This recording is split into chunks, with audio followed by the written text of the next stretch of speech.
Good day, folks, and welcome to another edition of Inside Santa Fe Public Schools podcast. I am Joe Abeta, and today with us is the STEM coordinator for Santa Fe Public Schools, Arturo Lujan. How you doing, Arturo? Doing well, Joe. How about you? I'm doing good. Thank you for joining us today. So you're here today because the school is starting a new math curriculum. Is that right? That is correct. We are excited to implement what is going to be our new math instructional material, and this one promises to kind of like shift the framework that we usually have going on in the classrooms. Okay. To something that is more discovery approach. Okay. So that's awesome. And so what was the purpose of it? Was it something that your office kind of said, hey, we need to make math a little bit more easier or more understanding to our students? How can we do that? Was that the purpose? Was it because we weren't getting the results that we wanted with the previous one? Yeah, definitely. So last year we had conversations with principals from all of our schools in the district. Uh-huh.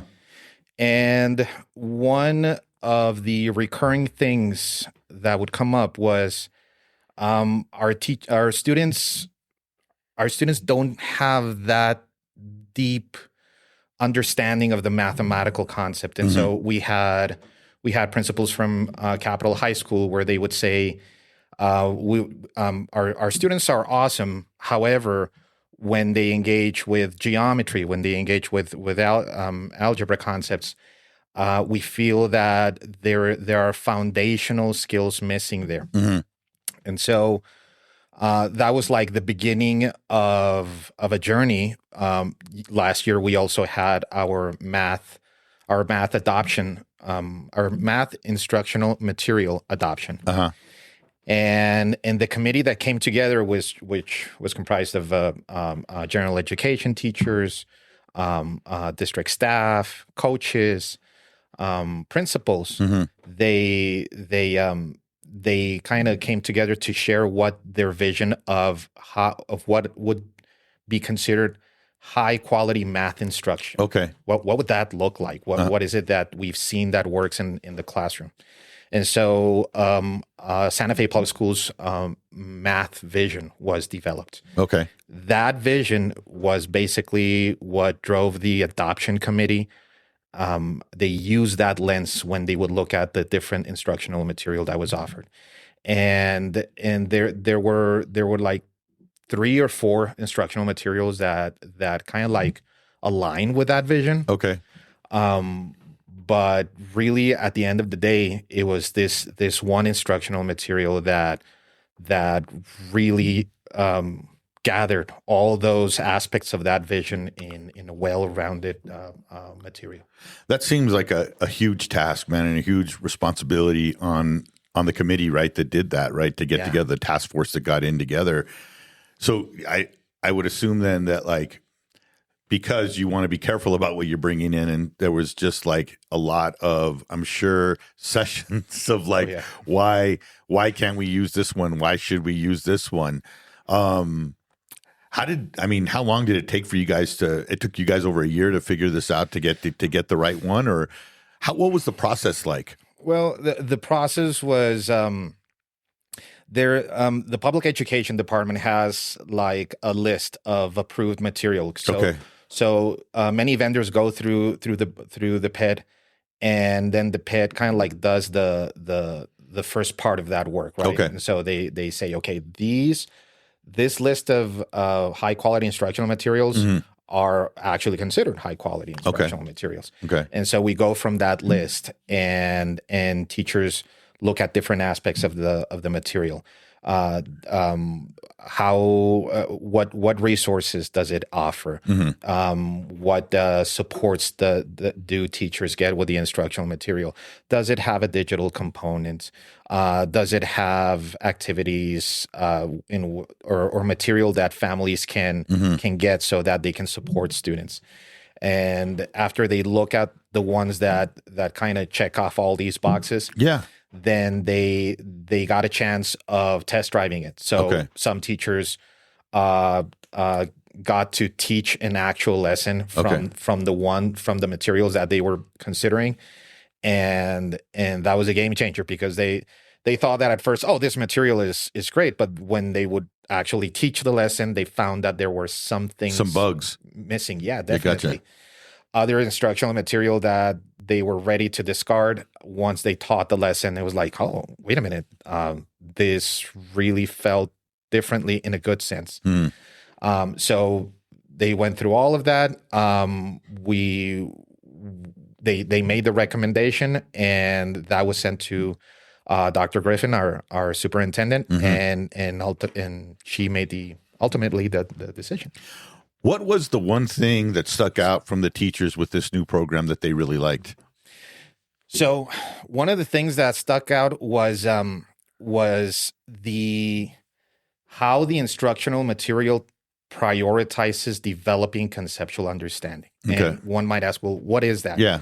So to give a very practical example, if I were to ask you, hey, Joe, at which grade level do you think that a student learns the standard algorithm for adding and subtracting? And by that, I mean, when you have like a two-digit, you have two-digit and two digits, and you add the ones first, the ones in the digits in the ones column, and then if you go over 10, you carry over to the tens column, and you add.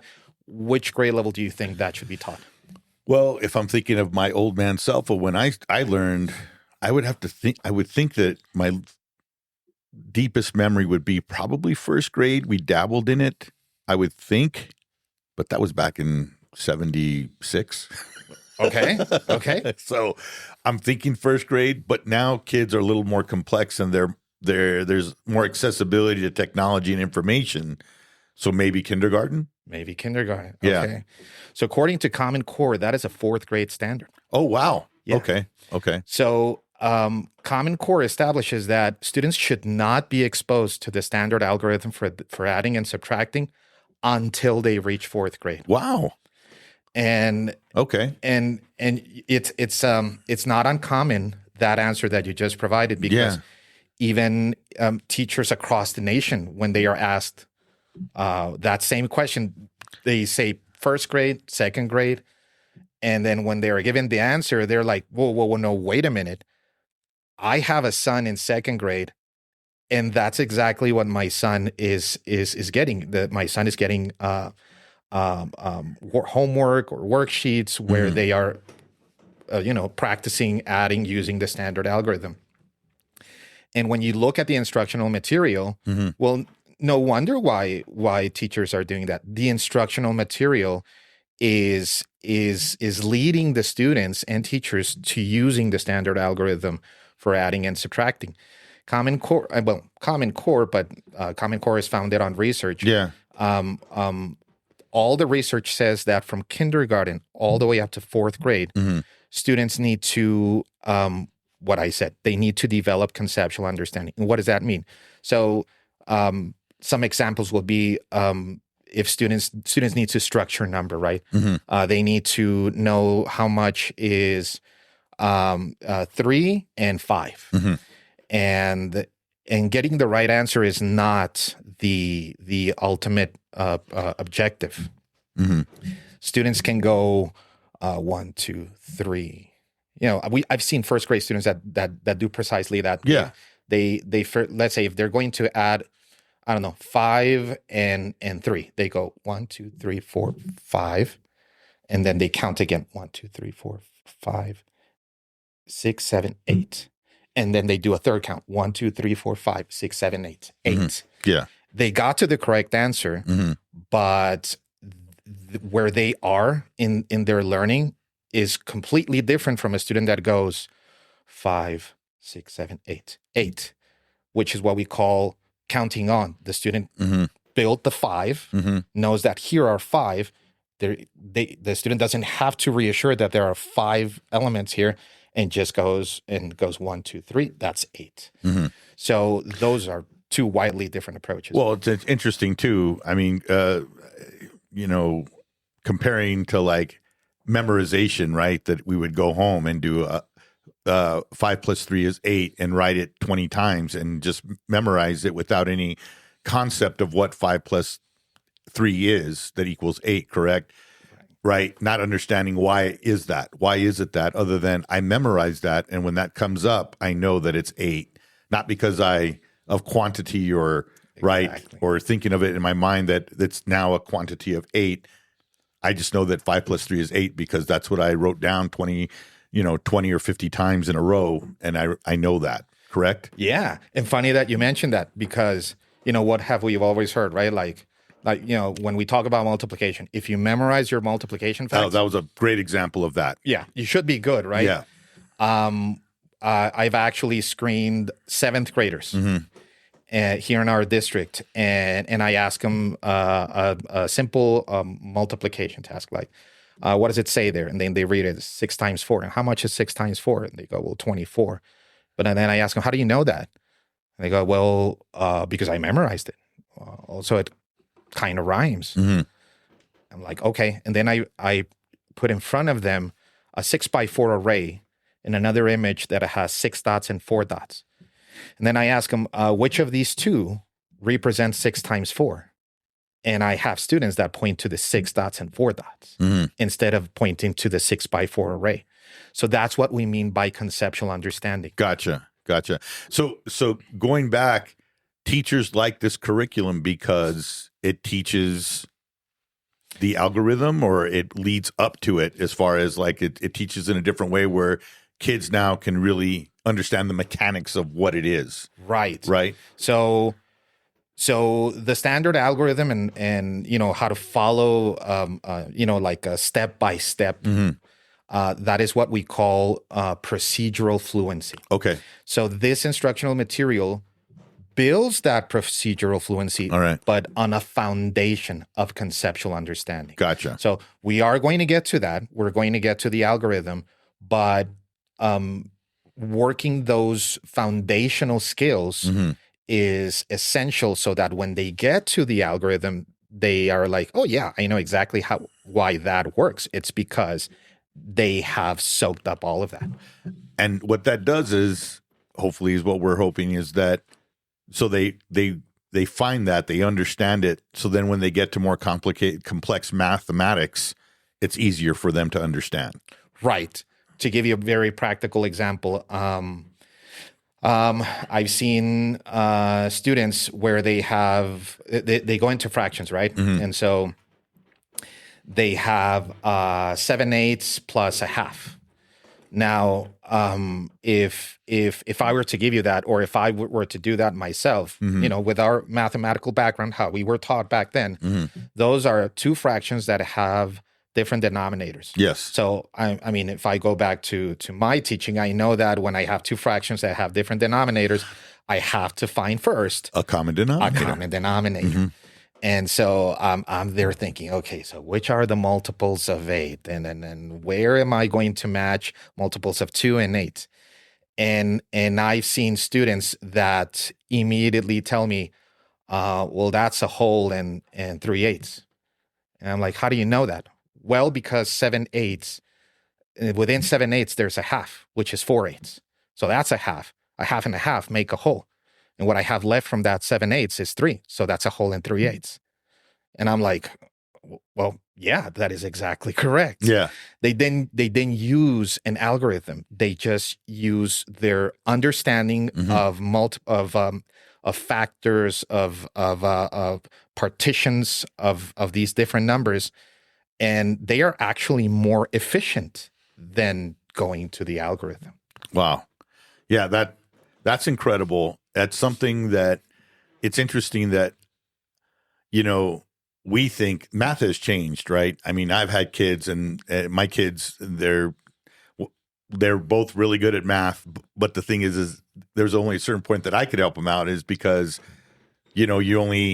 you're taught a different way and they're taught a different way. And you're thinking, wow, this is pretty insane, the way they called it the new math, right? Yeah. So now, which is not new, by the way. It's not. This is research from the 60s. Correct. Correct. No. Yeah. I gotcha. So now we have this new math curriculum that's going to be, when is this going to be implemented? So that was implemented on day one of the school year. Okay. Teachers have already started using it. We had an email that came from one of our teachers here at Aspen, and I just love the quote, because when we were looking at the instructional material and all the components that come with it, we're like, okay, we're going to purchase this part of the instructional material, but not this one. And we would see the vendor like, like what? Well, it's kind of like if you're going to buy the Maserati, right? Okay. And then you tell me, but I don't want the hood on the Maserati, or I don't want the bumper in the Maserati. If you're going to buy the Maserati, you need to buy the whole thing, right? Yeah. Because that is how you're going to be driving that vehicle. And that just stuck to me. And it's funny that the teacher over at Aspen said, "This is like driving a Ferrari." So I don't know what we have with vehicles. This is like driving a Ferrari, because last year it was like driving a Volkswagen. Yeah. I've never driven a Volkswagen, but I get the idea, right? Yeah. Is that this really feels like we are cruising along nicely. When is this going to be introduced? Is it introduced right away in kindergarten and then works up its way? Is it right away that our students are going to be getting this? Yes. So right now, all K through 8 grade levels have IM as their instructional material. There is the first unit in every single grade level is building a math community. So that's another thing that teachers liked very much about it, which is when you hear people saying, "Well, I'm not a math person." And I remember my colleague Peter McGuane saying, "Well, I tell him, well, I'm not a reading person." Then everybody looks at me weird, like, "What do you mean you're not a reading person?" Well, that's how we should feel about people when they say, "Oh, I'm not a math person." Yeah. No, we are all math, but because that is a thing.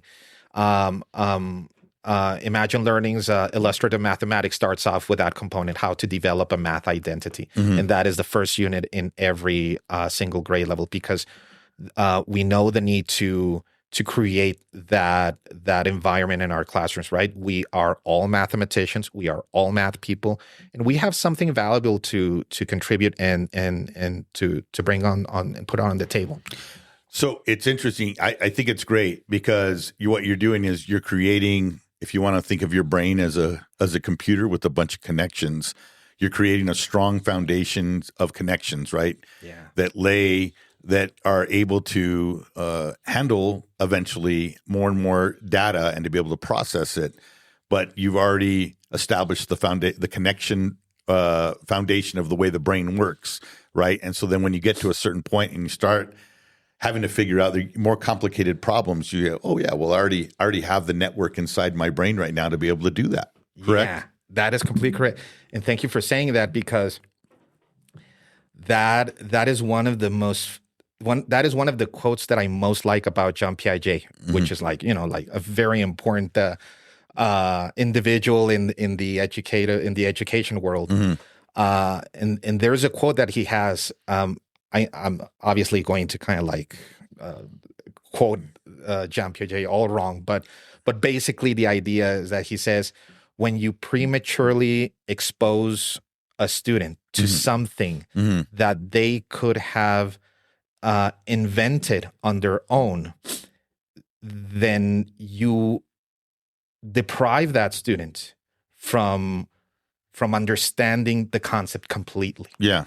And the whole approach in education is that, going back to Jean Piaget, that we have different types of knowledge, and then one is the logical mathematical and the other one is the social.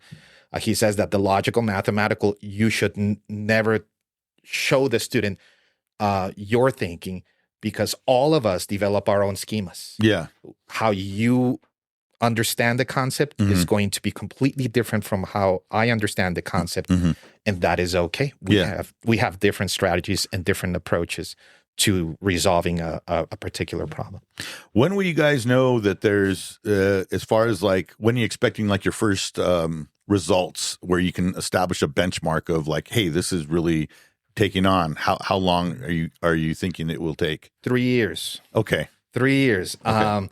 IM has been implemented in other states, places like New York, California. Okay. And it's always a struggle, because going from a gradual release approach where I teach you the concept, we do it together, and then you do it on your own, the famous I do, you do, we do. And IM flips that approach to how math should be taught, whereas the student engages with the mathematical concept, the I do, the you do, and then works together with their peers through the standards of mathematical practice. It's kind of like, okay, how did you solve it? Well, I solved it this way. I had no idea that there was another strategy to that. and then IM concludes with the synthesis, where, okay, now that all of you had a chance to engage with a mathematical concept, some of you came to some conjectures, others were awesome enough to generalize the pattern or the mathematical concept, and that approach of the teacher being more of a facilitator rather than the sage on the stage is a huge shift. Many educators, including myself, we were used to the other model, so it takes some time. And what we've seen in where IM has been implemented in other parts of the United States, it's precisely that. It takes 3 years for teachers to make the shift, know the resource, and find ways of making the lessons theirs, their own style. And obviously, because PED has approved it, and then we took it on, that these other states have been successful in their endeavors, right? With this new, with IM? Definitely.